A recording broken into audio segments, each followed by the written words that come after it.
અધ્યાય 10 વિભૂતિ યોગ. પરમાત્માનું દિવ્ય ઐશ્વર્ય અને મહિમા. અધ્યાય 9ના અંતે કૃષ્ણએ કહ્યું કે તેઓ સર્વત્ર છે અને તેમના શરણે આવનાર ક્યારેય નાશ પામતો નથી. હવે અર્જુન વિનંતી કરે છે, હે પ્રભુ, આપના આ દિવ્ય રૂપો વિશે સાંભળીને મારું મન ધરાતું નથી. આ દુનિયામાં હું તમને કઈ કઈ વસ્તુઓમાં, શક્તિઓમાં જોઈ શકું, તમારા કયા સ્વરૂપોનું હું ધ્યાન ધરું. ત્યારે કૃષ્ણ પોતાની વિભૂતિઓ એટલે કે સ્પેશિયલ પાવર્સ વિશે જણાવે છે.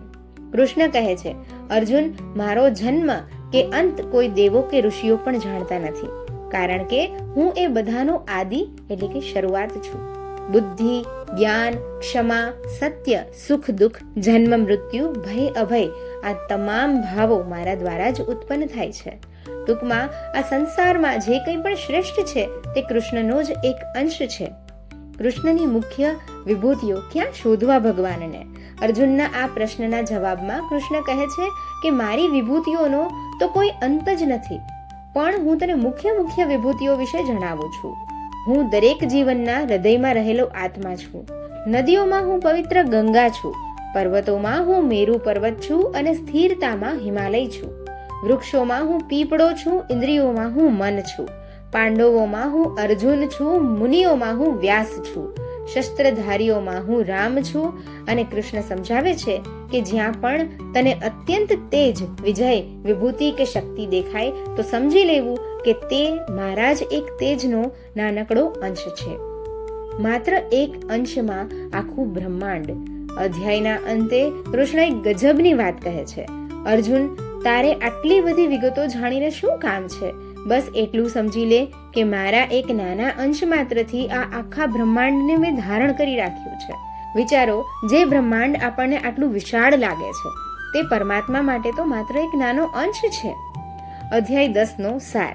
આ અધ્યાય આપણને શીખવે છે કે આપણે ઈશ્વરને શોધવા ક્યાંય જવાની જરૂર નથી.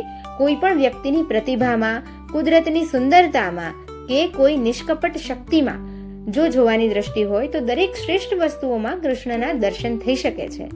ગીતાનો અધ્યાય 10 વિભૂતિ યોગ માત્ર આધ્યાત્મિક નથી, પણ જીવન જીવવાની એક અનોખી દ્રષ્ટિ છે. આજના ભાગદોડવાળા જીવનમાં આ અધ્યાય આપણને કેવી રીતે કામ લાગે તે સમજીએ. કૃષ્ણ કહે છે કે કંઈ પણ શ્રેષ્ઠ છે તે હું છું. આ વાતને આપણા જીવન સાથે આપણે જોડીએ. જ્યારે તમે કોઈ સિંગરનો અવાજ સાંભળીને મંત્રમુગ્ધ થઈ જાઓ, કોઈ ક્રિકેટરનો અદ્ભુત શોટ જુઓ અથવા કોઈ બિઝનેસમેનને તેના તેજ મગજ સાથે જુઓ, ત્યારે તે વ્યક્તિ માટે ઈર્ષ્યા કરવાને બદલે એવું વિચારો કે તેનું આ ટેલેન્ટ આ ઈશ્વરનો એક અંશ છે. શીખ. બીજાની સફળતા કે પ્રતિભા જોઈને તેનામાં પરમાત્માની વિભૂતિ જોશો તો ઈર્ષ્યા દૂર થશે અને કદર એટલે કે એપ્રિશિએશન કરવાની વૃત્તિ વધશે. કૃષ્ણ કહે છે કે ઇન્દ્રિયોમાં હું મન છું અને જીવોમાં હું ચેતના છું. આપણું મન જ આપણને સફળતા અપાવે છે અને નિષ્ફળતા પણ. જો આપણે આપણા મનને કાબૂમાં રાખીને તેનો સદુપયોગ કરીએ તો એનો અર્થ એ છે કે આપણે આપણી અંદર રહેલી કૃષ્ણ શક્તિનો ઉપયોગ કરી રહ્યા છીએ. તમારી બુદ્ધિ, જ્ઞાન અને ક્ષમા કરવાની શક્તિ એ ભગવાનની આપેલી ભેટ છે, તેને વ્યર્થ ન કરો. કૃષ્ણ પોતાની વિભૂતિઓમાં નદી એટલે કે ગંગા, વૃક્ષમાં પીપળો અને પર્વતોમાં હિમાલય ગણાવ્યા છે. આજે આપણે કુદરતને નુકસાન પહોંચાડી રહ્યા છીએ. આ અધ્યાય આપણને શીખવે છે કે જો ભગવાન પોતે વૃક્ષો અને પર્વતોમાં વાસ કરતા હોય તો પ્રકૃતિનું જતન કરવું એ જ આપણી સાચી પૂજા છે. પર્યાવરણને સાચવવું ધાર્મિક કાર્ય છે. કૃષ્ણ કહે છે, સ્થિર વસ્તુઓમાં હું હિમાલય છું. આપણું જીવન અત્યારે સ્ટ્રેસ અને એન્ઝાઇટીથી એટલું ભરેલું છે, જ્યારે કોઈ મોટી સમસ્યા આવે ત્યારે હિમાલય જેવા સ્થિર બનવાની જરૂર છે. ગમે તેવા વાવાઝોડા આવે ત્યારે માનસિક શાંતિ ન ખોવી એ જ સાચો યોગ છે. કૃષ્ણએ કહ્યું કે આ આખું બ્રહ્માંડ મારા એક નાના અંશમાં છે. આપણને ઘણીવાર લાગે છે કે મારા વગર કામ જ નહીં ચાલે અથવા હું જ બધું કરું છું, પણ જ્યારે તમે આ વિશાળ બ્રહ્માંડનો વિચાર કરો ત્યારે સમજાય કે આપણું અસ્તિત્વ એક નાનકડા બિંદુ સમાન પણ નથી. આ વાત આપણને નમ્ર બનાવે છે. જ્યારે અહંકાર ઓગળે છે ત્યારે જ સાચું જ્ઞાન અને પ્રગતિ શરૂ થાય છે. ટૂંકમાં જો આપણે આજના જીવન માટેનો મંત્ર સમજીએ તો દરેક વ્યક્તિની અંદર રહેલી ખાસિયત એટલે કે પોઝિટિવિટીને જુઓ.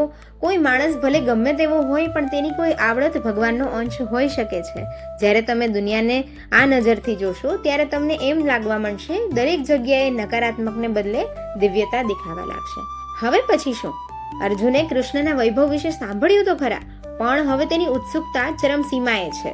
તે કહે છે, પ્રભુ, મારે આ બધું જોવું છે. તમારું આ વિરાટ રૂપ કેવું હશે, જેણે આખા બ્રહ્માંડને પકડી રાખ્યું છે. અહીંથી શરૂ થશે ગીતાનો સૌથી રોમાંચક અને દિવ્ય અધ્યાય 11, વિશ્વરૂપ દર્શન યોગ, જ્યારે અર્જુને આખા બ્રહ્માંડને એકી સાથે જોયું.